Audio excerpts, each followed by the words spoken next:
음, 아주 은혜스럽습니다. 또 한 번 더 해볼 사람 했을 거 아니야. 안 한 거야? 아까 했을 거 아니야. 해롱이 나와서 한번 불러. 해롱이 나와서 한번 불러. 왜 해야 되냐면 이빨을 했잖아. 앞으로 나와. 이빨 빼버렸나? 방에다 놔두고 다녀. 야,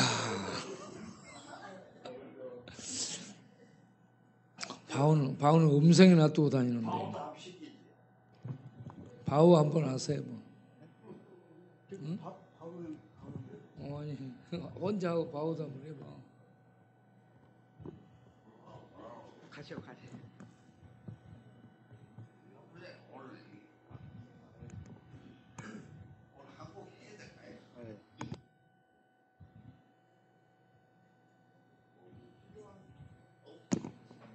실로암 틀어주세요.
주여 당신께 감사하리라.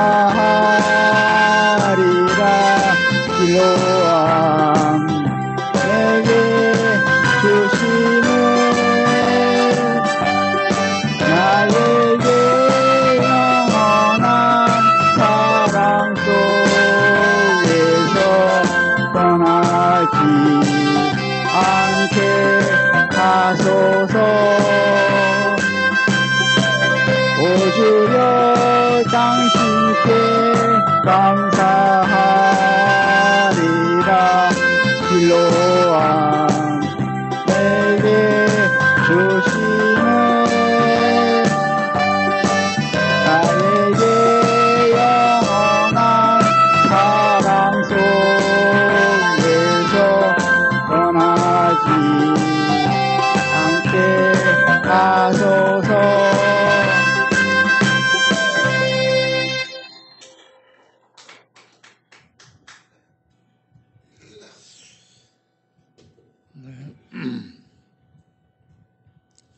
예, 이 밤에도 우리 모두에게 우리 하나님의 크신 은혜가 함께 하시길 바랍니다. 예, 월요일 날 음성 와서 그 저수지 둘레길을 걸으면서 우리 손문근 형제님 얘기를 잠깐 했어요. 어디 사냐, 어디 출생인가 모르니까 부산에서 태어났다. 그런데 일찍부터 생활 전선에 뛰어들었어요. 보니까 20살 때 운전을 하게 됐고, 군에 가서도 운전 면허가 있기 때문에 운전병으로 그 복무를 하고, 그러고 나와서 운전을 하게 됐는데 대형 면허를 일찍 땄더라고. 그래서 대형 면허를 따가지고 버스 운전을 한 거예요. 젊은 날에 버스 운전을 하고 버스 운전을 몇 년 하다가 몇 년 뒤부터는 트럭을 운전을 했다고 그래요. 대형 트럭도 하고 이제 중형 트럭도 하고 트럭을 운전을 했다고 그럽니다. 왜 운전하게 되면 아주 고수라고 볼 수 있죠. 그런데 그렇게 운전을 하다가 술을 한 번씩 마시면 몇 달씩 술을 마셨대. 그러니까 직장에서 금방 막 잘리게 됐고 실력은 있는데 기술은 있는데 늘 이렇게 잘리게 됐고 그러다 보니 낙심이 되고 그렇게 했다는 겁니다. 그래 돈을 벌고 술을 이렇게 입에 대면 돈이 다 떨어질 때까지 술을 마신대요.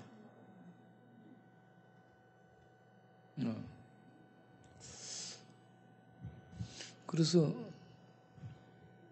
그 후로는 어떻게 됐는가 물어보니까 여기 서울 와서 부산에 있다가 서울 와서 보현의 집, 햇살 보금자리, 또 옹달샘 이런 주변을 맴돌며 다녔다고 그러면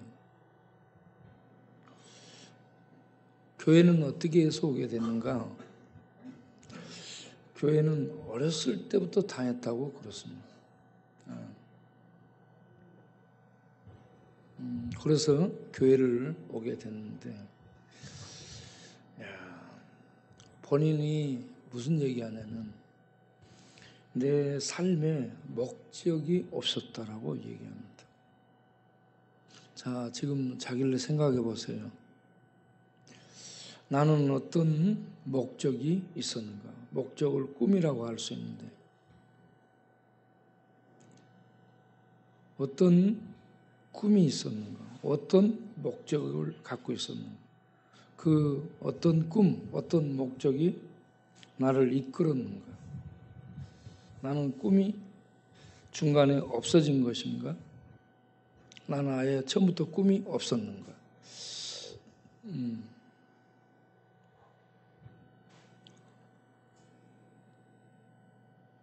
자, 나는 처음부터 꿈이 없었습니다 하는 사람 손 들어봐요.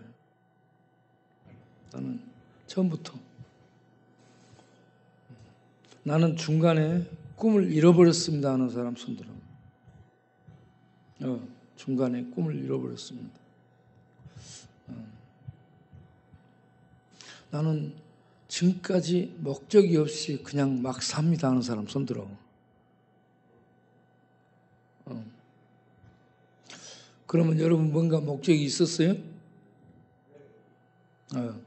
어떤 목적이 있었는지 한번 얘기해 볼 사람. 저는 간호사가 돼서 아픈 사람 치료해드리려고 했는데 너무 몸이 약해서 공부를 하고 그러면 간질을 해요. 기운이 없어서. 그래서 중학교 2학년 공부하고 접었습니다.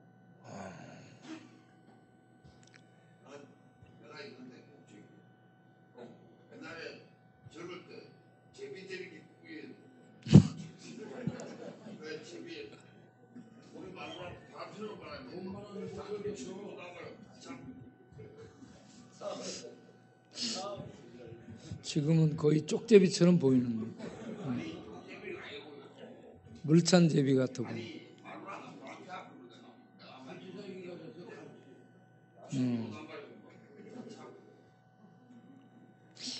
또 어떤 꿈이 있었는지 요짝에 한번 누가 얘기를 해봐요. 우리 진우, 최진우 무슨 꿈이 있었는지 얘기해 보세요. 응? 어떤 꿈? 가수. 아, 그래서 춤을 그렇게 추는구나. 또, 응? 농구 선수. 응. 어쩌게 얘기 한번 해보세요. 최승준 형제 무슨 꿈을 갖고 있었어요? 네. 꿈이 없었다고.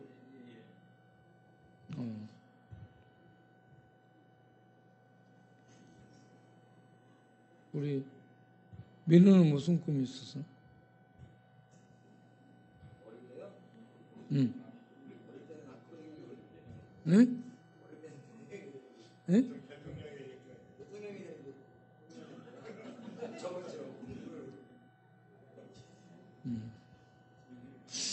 우리 저 도사님은 무슨 꿈이 있었나요?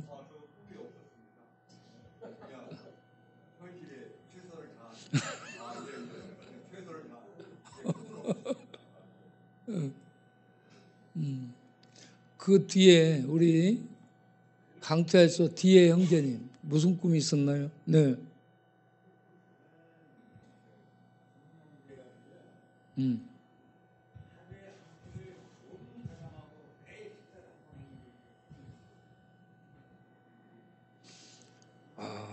그것도 괜찮네. 매일 모르는 사람하고 식사하자. 그러면 그 꿈이 어떻게 됐나요?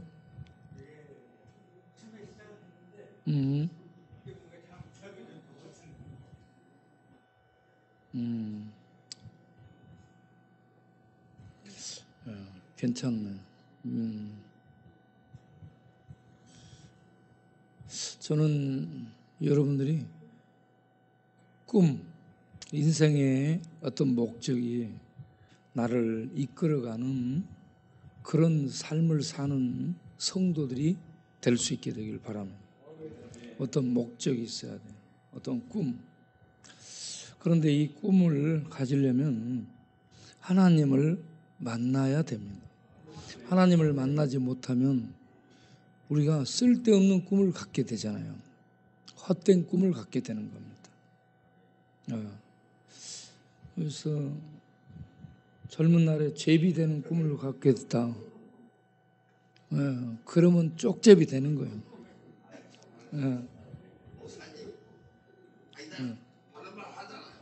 그러니까. 그리고 꿈이 없었다.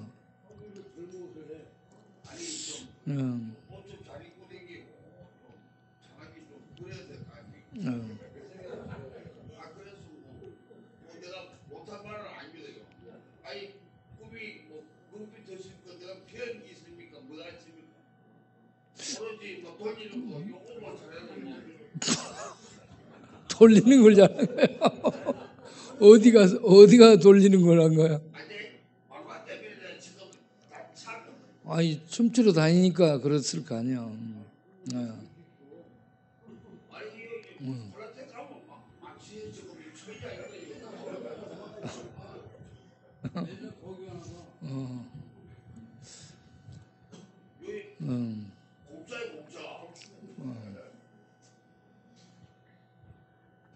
여기 오신 여러분 모두 다 어떤 목적, 어떤 꿈이 나를 인도하는 그런 삶을 살아갈 수 있게 되기를 바랍니다. 단순히 이 땅에서 어떤 돈 벌고 성공해 가지고 좋은 집 얻고 좋은 차 사고 좋은 차 타고 다니고 그런 정도로 사는 이런 꿈이 아니고 하나님 안에서 하나님이 꿈꾸는 꿈을 내 꿈으로 받아들여 가지고 하나님의 꿈을 실현하기 위해서 그 하나님의 꿈을 내 인생의 목적으로 삼아 그래가지고 그 목적을 향해서 목적이 이끄는 대로 살아갈 수 있도록 하는 이런 하나님의 꿈을 가진 하나님의 사람들이 될 수 있게 되기를 바랍니다. 그런 꿈을 가졌던 사람 중에 대표적인 사람이 아브라함이잖아요. 아브라함이 갈대 우르 지역에서 잘 살고 있었어요. 그런데 아버지가 하는 직업이 뭐예요? 우상 만드는 예, 우상 만드는 직업이에요. 아버지가 대라였어요. 예, 우상 만드는 직업을 하고 있었는데 우르라는 곳이 굉장히 발달한 도시였습니다. 예, 그곳에서 우상을 만들어 팔면서 경제적으로는 어려움이 없는 그런 안정된 삶을 살았죠. 그런데 하나님이 나타났어요. 그래가지고 너의 아버지 영향력을 벗어나고 너의 경제적인 근거 지역을 벗어나고 너 돕고 있는 주변 울타리 형제들, 이 판 깔아놓은 주변 울타리 그 형제들을 떠나서 내가 너에게 지시할 땅으로 가라 하니까 이게 비전이 된 거예요. 하나님이 지시한 땅으로 가는 게 인생의 목적이었습니다. 그래서 자기 가족들을 이끌고 거기에서 머나먼 그러한 이 거리를 이동해서 하나님이 인도하는 땅으로 들어가게 되잖아요. 하나님이 인도하는 땅이 가나안이었어요. 가나안 세겜으로 갔어요. 세겜으로 가서 그가 한 게 뭐냐? 예배 드리는 거였어요. 하나님께 제사를 드렸어요. 그러니까 그 당시 주변 사람들은 바알이라는 다른 신에게 제사를 드리고 예배를 드리고 있었는데 아브라함은 여호와 하나님의 이름을 부르면서 제단을 쌓습니다. 제사를 드리면 다른 거죠. 신이 다른 거죠. 그래서 하나님은 아브라함에게 하나님이 주시는 비전, 목적을 가지고 이동하도록 해서 그곳에 가서 뭘 하도록 했냐? 하나님의 영광을 드러내는 삶을 살게 됩니다. 어려워요, 굉장히. 어렵기도 하고 흉년이 들기도 하고 기근이 먹을 것이 없어. 흉년이 들어가지고 먹을 것이 없어지기도 하고 그래서 먹을 걸 찾아 이동해야 되는 이런 지경까지 갑니다. 하나님의 목적을 따라 살아갔는데 그런데 거기에 완전히 이 근심 걱정이 없고 태평 성대가 펼쳐진 것이 아니고 굉장히 많은 어려움이 있게 됩니다. 그런 속에서 하나님께 예배를 드리고 하나님께 영광을 돌리는 그런 성도로 살아가는 것이 아브라함에게 준 하나님의 비전이었습니다.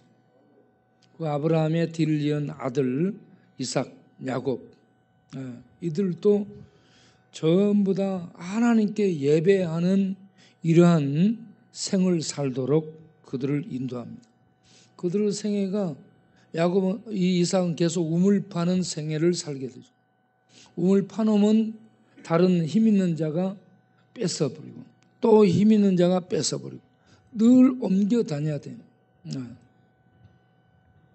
야곱은 형님 때문에 멀리 떠나서 종살이를 해야 됐고 그곳에 가서 삼촌에게 속임을 받고 자기도 삼촌을 속이고 이런 삶을 살게 되는데 그 야곱이 도망갈 때 집을 떠나갈 때 하나님이 꿈속에 나타나서 약속을 주잖아요. 아브라함에게 준 언약을 그대로 약속으로 주는 겁니다. 너에게 누운 그 땅을 너에게 주겠다. 너의 후손들이 많아지게 할 것이다. 너를 다시 이 땅으로 이끌어 돌아오게 할 것이다. 내가 너와 함께 할 것이다. 그런데 고난이 계속됩니다.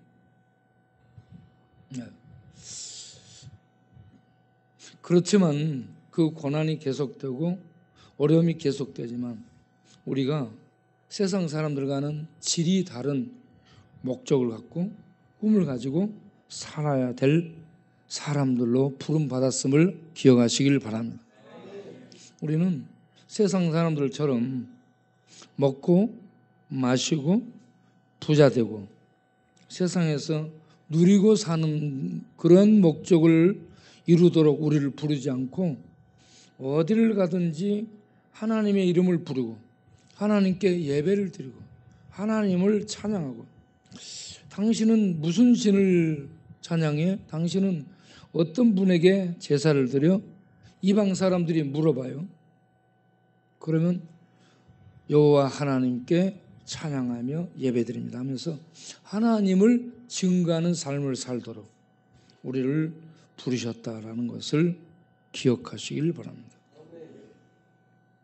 그래서 나이가 들었을지라도 이제라도 여러분, 나는 하나님의 이름을 부르며 하나님의 영광을 위해서 내 시간을 투자하고 내 기술과 내 정력과 내 힘을 투자해서 살겠습니다라는 이러한 목적이 우리에게 생겨나기를 바랍니다. 이렇게 목적이 이끌어야 돼요. 우리를. 이 꿈이 이끌어야 된다니까. 여기에 와서 봉사하고 있는 친구들, 이런저런 봉사하는 친구들, 여러분 지금 와 있는 곳이 하나님의 집이잖아요. 이 쉼터에 생활하고 있는 형제들 지금 하나님의 집에 와 있어요. 그런데 여기에서 잠깐 있다가 잠깐 기간을 보내고 내가 다른 곳으로 가야지, 이런 생각을 갖고 있는 사람들은 참 불쌍한 사람들입니다. 하나님의 집에 와 있는데 이곳에서 여기에 있는 사람들이 나가서 예배를 드려. 하나님이 안 보이는데, 하나님의 음성이 들리지 않는데, 아무것도 어떤 천국이라든지 이런 게 보이지도 않는데 어디에 하나님이 계시고 어디에 천국이 있는지 모르지만 이렇게 나가서 예배 드리는 이들이 도대체 이해가 안 된다 생각이 들 수 있을 거예요.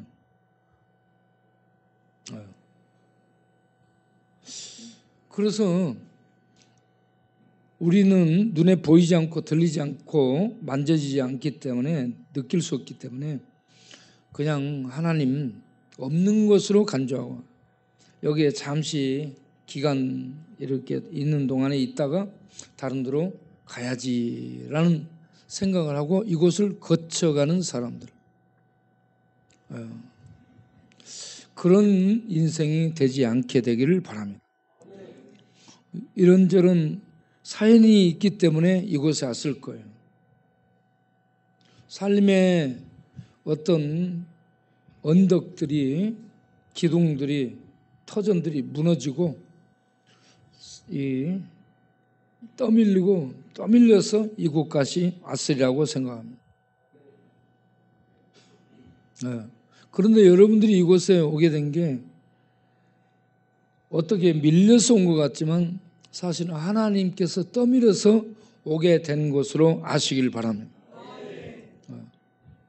하나님이 하나님의 집으로 떠밀어서 오게 된 것은 하나님을 만날 수 있는 기회를 만들 수 있도록 하기 위해서 하나님이 이곳에 보내신 줄로 믿습니다.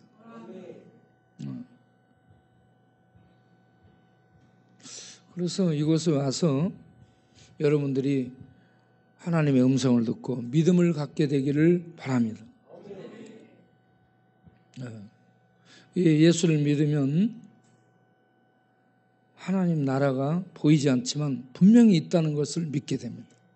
그 하나님 나라를 향해서 내가 방향을 잡고 살아가는 인생의 방향 기준이 설정이 되게 되죠. 그리고 그 하나님 나라로 나를 받아주시고 인도하시는 그 하나님의 영광을 위해서 내가 살아가야 되겠다라는 인생의 꿈, 목적이 생기는 겁니다. 그렇게 해서 살아가게 되면 삶이 달라지게 되는 거죠. 우리 여기에서 여러분들이 하나님의 음성을 듣고 고쳐지는 축복이 있게 되기를 바랍니다. 이사야 40장과 마태복음 3장을 보게 되면 외치는 자의 소리에 대해서 나오죠. 마태복음 3장에 외치는 자의 소리가 나옵니다. 그 소리가 외치는 내용이 뭐예요? 골짜기마다 돋우어지며 높은 산 언덕은 낮아지며 고르지 못한 이 뒤틀리고 거칠은 땅들은 평지가 될지어다 라고 외치고 있습니다. 저는 이 깊은 골짜기처럼 주저앉은 그 지경은 무엇을 의미할까 묵상을 했는데 그게 사람의 마음이에요. 사람의 마음이 눌리고 그러면 깊은 골짜기처럼 주저앉게 됩니다. 깊은 골짜기처럼 주저앉게 되면 사람이 절망하게 되고 절망한 다음에 그 상황이 길어지게 되면 우울증이 오게 돼요. 우울해지게 돼요. 그래서 절망, 우울, 그곳에 고독, 외로움들이 가득하게 된 거죠. 그래서 깊은 골짜기 속에 푹 꺼져버린 마음들, 꿈이 무너지고 인생의 목적이 무너지고 살고 싶은 의욕이 무너져버린 희망을 잃어버린 깊은 골짜기처럼 주저앉아버린 심령에게 하나님의 음성이 들려져요. 외치는 자의 소리 세례 요한을 통해 하나님이 말씀합니다. 회개하라 천국이 왔느니라. 이런 말씀이 깊은 웅덩이처럼 이 골짜기 속에 주저앉은 심령들에게 하나님의 이슬처럼 내리는 음성으로 들려지게 되는 줄로 믿습니다. 그렇습니다. 그리고 또 어떤 심령들은 높은 산처럼 마음이 올라가 있어요. 높은 산 그리고 언덕들. 이건 전부 교만함을 의미합니다. 사람이 깊이 나래가 버린 이런 절망적인 마음이 있는 반면에 한없이 교만해져 가지고 솟구쳐 올라가. 자기 외에는 아무것도 없고 자기는 신이야. 자기가 하나님이 어디 있어? 자기가 바로 왕이고 자기가 바벨론의 왕이야. 네. 그래서 아무 어떤 말씀을 들어도 여호와가 누구간데 하나님이 어디 있어? 그러면서 무시해버리고 자신을 믿고 사는 니므롯 같은 이런 용사들이 있잖아요. 예. 이렇게 교만한 심령들이 있습니다. 교만한 심령들이 힘들고 어려운 광야 생활을 사시는 거예요. 여러분 깊은 골짜기에 떨어진 심령도 마음의 상태는 광야예요. 교만해지고 높은 그러한 곳에 고지대에 올라가 있는 사람들도 광야예요. 허무하고 들어가서 봤더니 허무하고 헛된 거거든. 예, 고위 공직자들이 그곳에 들어가서 봤더니 헛되고 허무한 거예요. 예. 그래서 무당을 찾아가고 어떤 능력이 있다라는 신통방통한 그런 도사라든지 대사라든지 이런 사람들을 찾는 거죠. 그런데 그들도 모르는 거야. 속이는 것이고. 그래서 교만하고 올라갈 대로 올라갔는데 허무한 사람들. 그게 아무것도 아니네? 바람을 잡고 있는 것이네? 라는 느낌을 갖고 있는 그러한 심령에게 광야에서 회개하라. 천국이 가까이 왔느니라. 이 소리가 하늘에서 들려지는 하나님의 음성으로 그 영혼을 치는 거예요. 그러면 그렇게 높아졌던 그런 마음들이 회개하고 하나님께 돌아오는 거예요. 그리고 거칠은 마음들, 막 살아서 거칠고 왜곡돼 가지고 이렇게 모든 것들을 구부러지게 바라보고 왜곡되게 생각하고 그렇게 해서 판단을 정확하게 하지 못하는 왜곡된 길에 있는 사람들, 어그러진 길 속으로 나간 사람들, 거친 들처럼 그렇게 거칠게 살아온 그런 마음들이 그곳에서 허물을 느끼는 거예요. 예. 인생의 어떤 좌절과 참 실패를 경험하면서 이거 아니구나라는 어떤 것들을 경험하면서 세례 요한이 외치는 회개하라 천국이 가까이 왔느니라, 이 말씀을 들을 때 이 말씀이 하나님의 음성으로 들려지는 거예요. 여기 오신 여러분, 거친 인생길, 왜곡된 길, 구부러진 길, 골짜기 깊이 주저앉은 자리, 또 어떤 높은 산처럼 교만하게 나 외에는 없다라고 올라간 그런 마음들, 여러 마음 상태일 수 있어요. 그런 것을 향해 세례 요한이 외칩니다. 회개하라, 천국이 가까이 왔느니라. 네. 이사야 40장 1절부터 보게 되면 하나님이 이스라엘 백성들을 위로하라고 얘기합니다. 내 백성을 위로하라. 네. 위로하라라는 말은 그 마음을 붙잡아서 일으켜 주라는 얘기입니다. 주저앉은 마음, 방황하는 마음, 상처 입은 마음, 이 무너져버린 마음들, 어찌할 줄 모르는 마음들을 붙잡아 주라는 얘기입니다. 그러면서 왜 위로를 하라고 얘기하냐 하면 내용이 복역의 때를 맞췄다라는 겁니다. 감방생활 다 했다는 얘기입니다. 죄에 대한 형벌을 다 받았어요. 너 13년형이야. 그래가지고 그 13년형을 다 살았어요. 복역을 했어요. 복역의 때가 끝나서 너 이제 출소야. 이렇게 죄수에게 얘기하게 될 때에 그 감방을 나서는 그 마음이 얼마나 마음속에 꿈인지 생신지 모르는 기쁨이 있겠어요. 복역의 때가 끝났다라고 얘기합니다. 이스라엘이 하나님 앞에 죄를 범하고 하나님이 그들에게 징계를 내려서 그들이 바벨론에 끌려갔어요. 아수르에 끌려갔어요. 바벨론과 아수르는 땅인데 감옥입니다.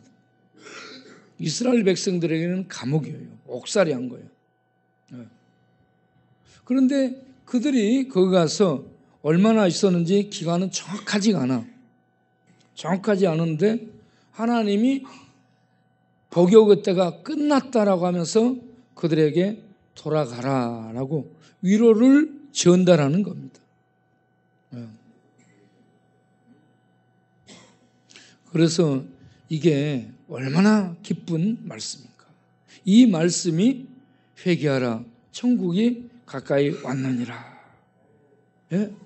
골짜기는 도도해지고, 자, 감방에 주저앉은 마음, 교만한 마음, 이런저런 마음들이 복역의 때가 끝나서 돌아오게 될 때, 회개하고 돌아오게 될 때에 그들이 만나는 그 주인공이 하나님이에요.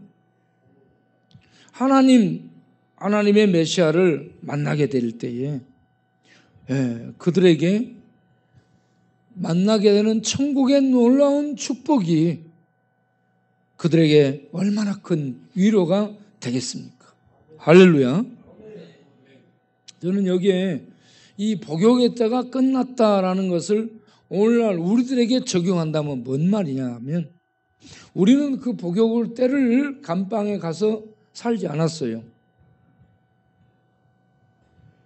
그런데 우리 대신 그 감방에서 감옥 생활을 하고 진노를 받고 저주를 받고 감방에서 감옥 생활을 대신 심판을 당해주신 분이 계셔요. 그분이 하나님의 메시아 예수입니다. 예수님이 우리 대신에 감옥의 그 천벌을 배나 다 받아버렸어요. 완벽하게 다 받아버렸어요. 그래서 우리들 골짜기 속에 던져진 인생 끝났네 나는 해도 안 되네 하고 주저앉은 심령, 그리고 교만 속에 자기를 묻고 그렇게 살아가는, 자기 힘으로 살아가는 사람들, 인생의 거친 들에서 막 살아온 그런 사람들 모두가 다 회개하라 천국이 가까이 왔느니라라는 세례 요한의 외침을 듣고 그 말씀을 따라 나아갔더니 거기에 우리를 위해서 감옥 생활을 다 해주신, 하나님의 저주와 하나님의 심판을 받아버린 우리의 메시아가 거기에 왕으로 계시는 거야. 이분을 만나게 됐을 때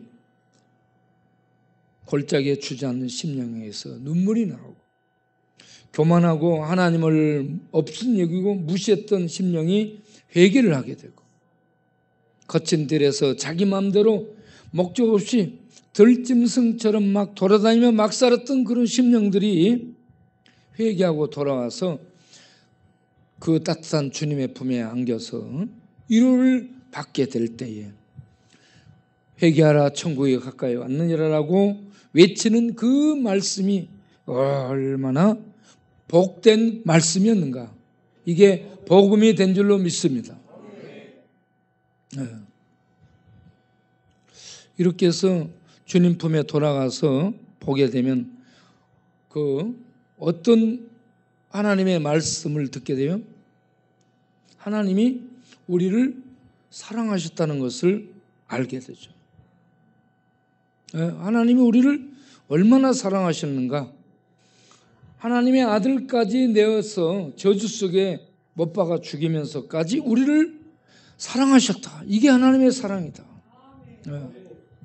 이 하나님의 사랑을 발견하게 되는 겁니다.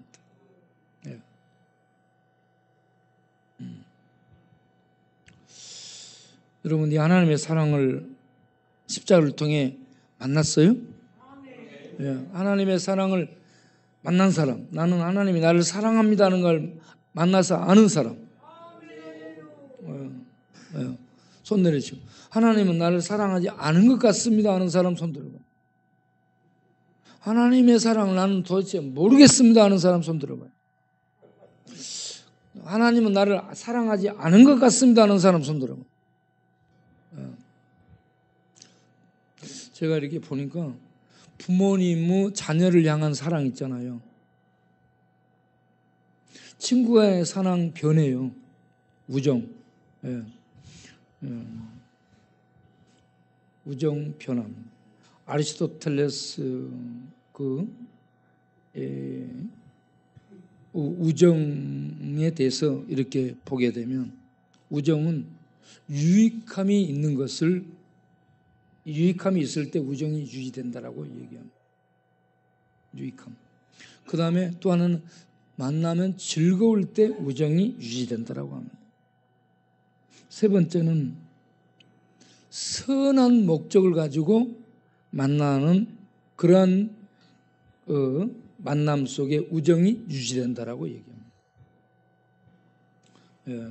아리스토텔레스가 세 가지 우정에 대해서 얘기를 했어요. 그런데 그 중에 최고의 우정을 유지할 수 있는 게 선을 위한 목적으로 만났을 때 최고의 우정이 유지된다라고 얘기했어요.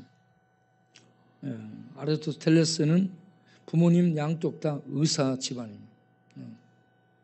그래가지고 어렸을 때부터 이 생물들, 이렇게 식물들 이런 것들을 관찰했어요.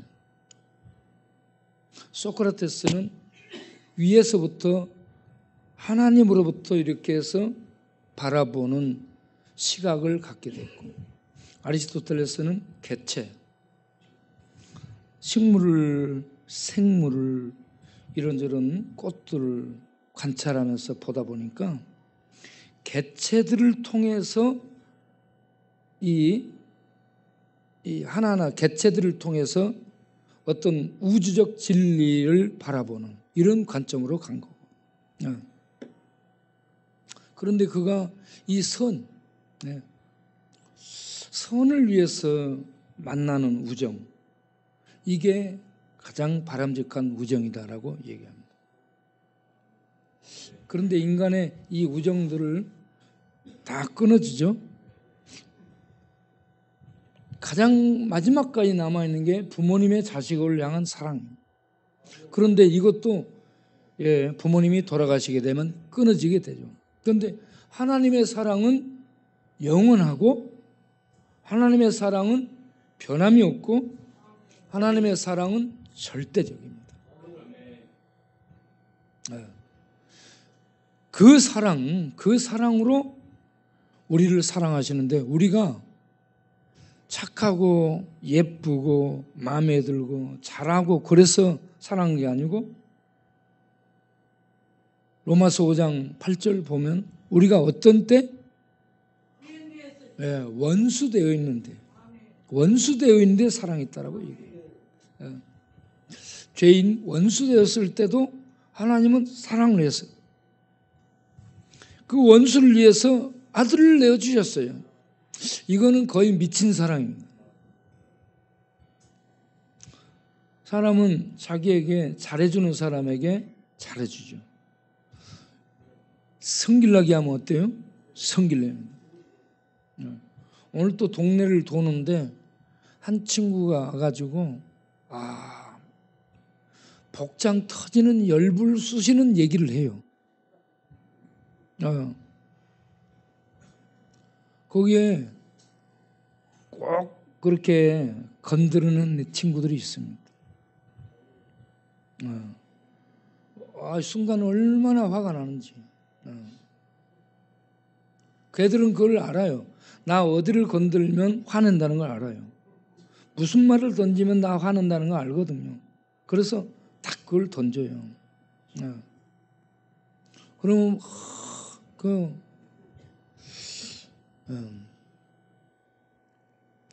그래서 여러분, 이런 것들 위에서 기도를 안 해놓으면 그 순간 이게 우리들이 못 참는 거예요.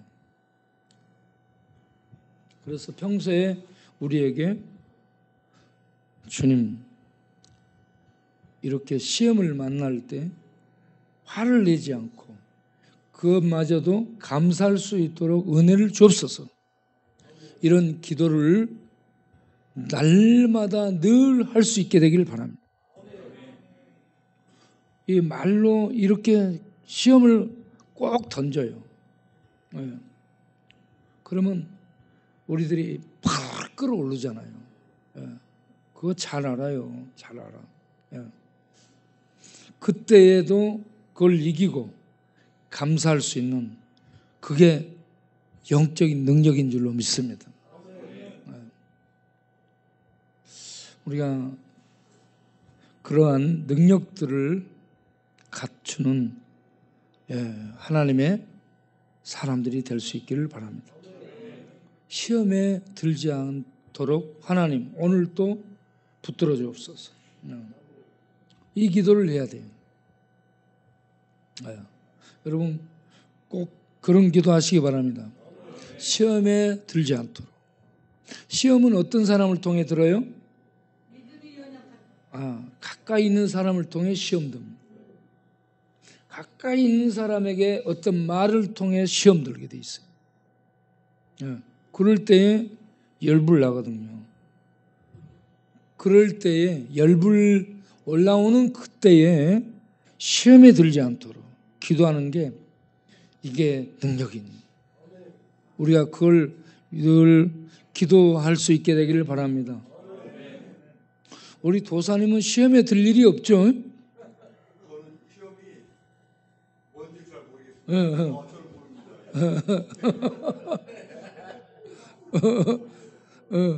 그거는 하나님도 안 믿고, 하나님 믿고 예수도 믿고, 그런데 죄는 없고. 시험이라는 것을 잘 모르겠습니다. 우리는 하여튼 우리에게 기쁨이 돼요.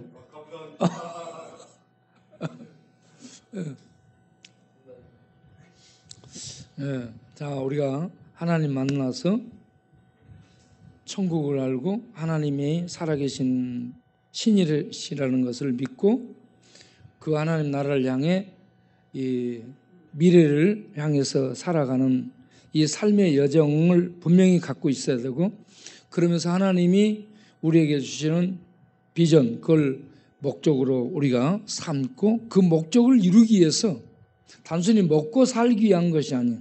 하나님의 비전을 내 인생의 목적으로 삼아 그걸 행하기 위해서 살아가는 우리의 삶의 여정이 돼야 되고, 그런데 그렇게 가는 인생 여정이 평탄하지가 않고 많은 어려움이 늘 온다는 걸 아세요?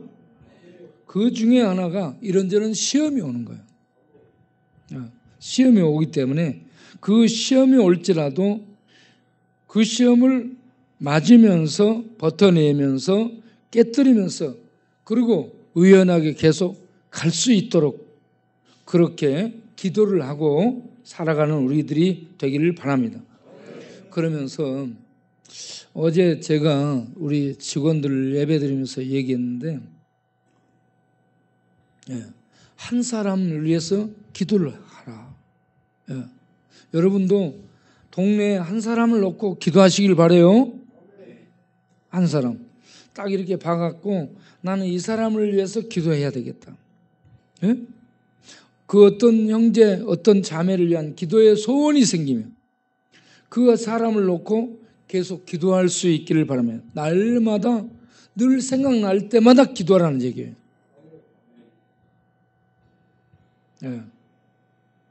여러분 한 분씩 정하시길 바라요.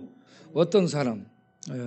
저는 우리 김호근 형제 형님 삼근이, 김상근이, 이 형제가 믿음을 갖고 거기도 굉장히 우울하고요, 낭망을 하고 그 연약한 심적인 상태로 살고 있더라고. 그래서 그분을 위해서 기도하기로 마음을 먹었어요. 그리고 또 하나 동네 백창기, 오군이를 죽어버렸다고 늘 이렇게 못하는 이 백창기를 위해서 기도해야 되겠다 생각한 거예요. 그리고 음성에 있는 철이가 톡으로 길게 메시지를 보냈어요. 우리 정장로에게 여러 개로 많이 보냈어요. 내용이 뭐냐, 송정렬이 이놈 술 마시기 때문에 올려 보내야 된다. 그래서 그 톡을 듣고 정장로가 송정렬을 가서 이렇게 좀 해달라고 얘기하는 거예요. 아, 내가 뭐라고 얘기했냐, 아니야, 좀 더 두고 봐야 돼. 정렬을 올려 보낸다는 이 친구 내가 가서 봐야 돼. 이놈이 또 술 마시고 있을지 모른다.